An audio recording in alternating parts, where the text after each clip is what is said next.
Most people don't fail because they're lazy. They fail because succeeding would destroy the fantasy version of themselves. Think about it.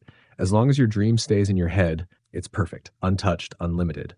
But the second you act on it, reality can judge it. And that's why some people spend years planning their future while secretly protecting themselves from finding out who they really are. Here's the dangerous part.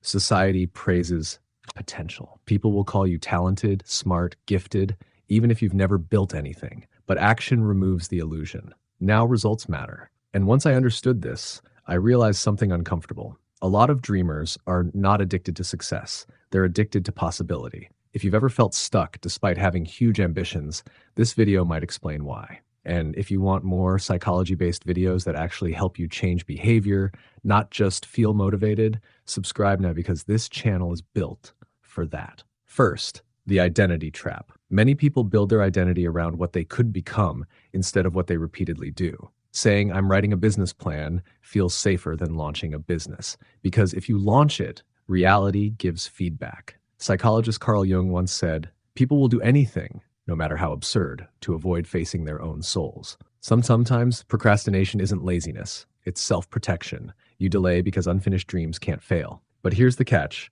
The longer you protect your potential, the weaker your confidence becomes. Second, fantasy gives a fake sense of progress.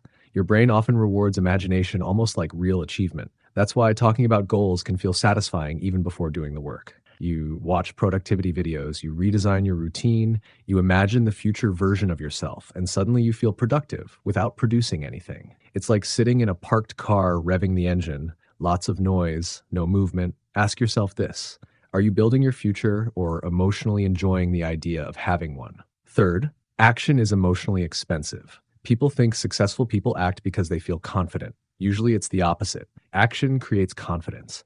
In the beginning, action feels embarrassing. Your first video looks awkward. Your first project feels average. Your first attempt exposes your inexperience. That's why most people stay in preparation mode forever.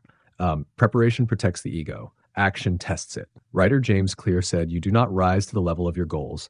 You fall to the level of your systems." And systems only exist when behavior becomes real. So instead of asking, "What's my dream?" ask, "What discomfort am I finally willing to tolerate?" Because that question changes everything. Fourth, small proof changes identity. Your brain trusts evidence more than motivation. One finished workout beats 10 hours of motivational content. One uploaded video beats months of overthinking. Tiny actions create identity proof. You stop saying, "I want to become disciplined," and start proving it to yourself. I'm curious. What's one dream you've been protecting instead of pursuing? And what action have you been avoiding because it might challenge your self-image?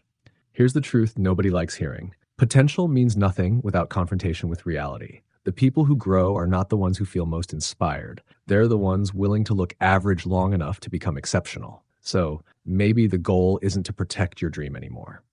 Maybe the goal is to risk being bad at it because unrealized potential feels comforting, but earned confidence changes your life.